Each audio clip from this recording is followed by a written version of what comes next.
அனைவருக்கும் வணக்கம். வாழ்க வளமுடன். நான் உங்கள் பாலசுப்ரமணி. நம்ம இன்னைக்கு பார்க்குற தலைப்பு என்ன அப்படின்னா, அமாவாசை நாளில் பசுமாட்டுக்கு வாழைப்பழம் கொடுக்கவும், அதுக்கப்புறம் நீங்கள் சாப்பிடுங்க. அப்படி செஞ்சால் தான் முன்னோருடைய ஆசீர்வாதம் உங்களுக்கு முழுமையாக கிடைக்கும். இதை ஒவ்வொரு அமாவாசை வரும் நாளில் செஞ்சுட்டு வாங்க.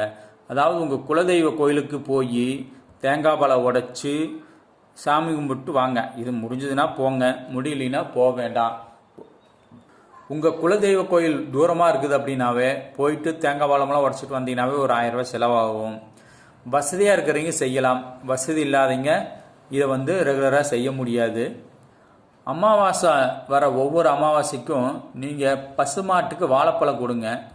அதுக்கப்புறம் நீங்கள் சாப்பிடுங்க. குளிச்சுட்டு வீட்டிலேயே சாமி கும்பிட்டு பசுமாட்டுக்கு வாழைப்பழத்தை கொடுத்துட்டு அதுக்கப்புறம் நீங்கள் சாப்பிட்டாவே முன்னோர் ஆசீர்வாதம் கிடைக்கும், உங்களுடைய குலதெய்வ ஆசீர்வாதம் கிடைக்கும். இதை செய்து பாருங்கள், தொடர்ந்து செய்து பாருங்கள். உங்கள் வாழ்க்கையில் மகிழ்ச்சி கிடைக்கும், வெற்றி கிடைக்கும், காரிய வெற்றியும் அடையலாம். நீங்கள் நினைத்தது நடக்கும். வாழ்க வளமுடன். நன்றி, வணக்கம்.